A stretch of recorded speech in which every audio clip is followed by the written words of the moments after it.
Chenga se définit comme un fumeur normal, il consomme en moyenne un paquet de cigarettes par jour. Il reste convaincu que les journées sans tabac n'ont aucun intérêt. C'est une éducation à la base qu'il faudra entamer, c'est-à-dire des vraies campagnes anti-tabac dès l'école et que l'État fasse aussi son travail par rapport aux ventes de cigarettes. Parce que si c'est vraiment une volonté résolue du gouvernement à arrêter de fumer, on ferme le tabac. Sans résolution forte, les fumeurs continueront d'acheter des cigarettes tant qu'ils auront de l'argent.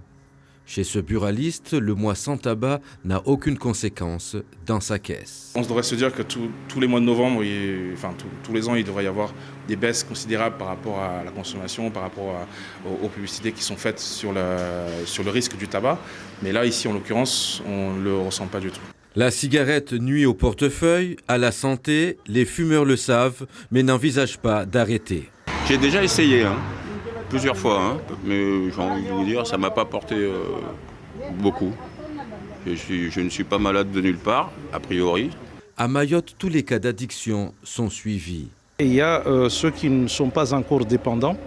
Et ceux qui sont dépendants, je parle physiquement, à ce moment-là, donc, on est obligé de leur mettre sous traitement. Si la dépendance est moyenne ou forte. Ceux qui ne sont pas dépendants, il s'agit plutôt de la psychothérapie qui est utilisée et qui est utilisée également pour ceux qui sont dépendants. Des actions seront menées durant ce mois de novembre sans tabac pour rappeler que fumer tue.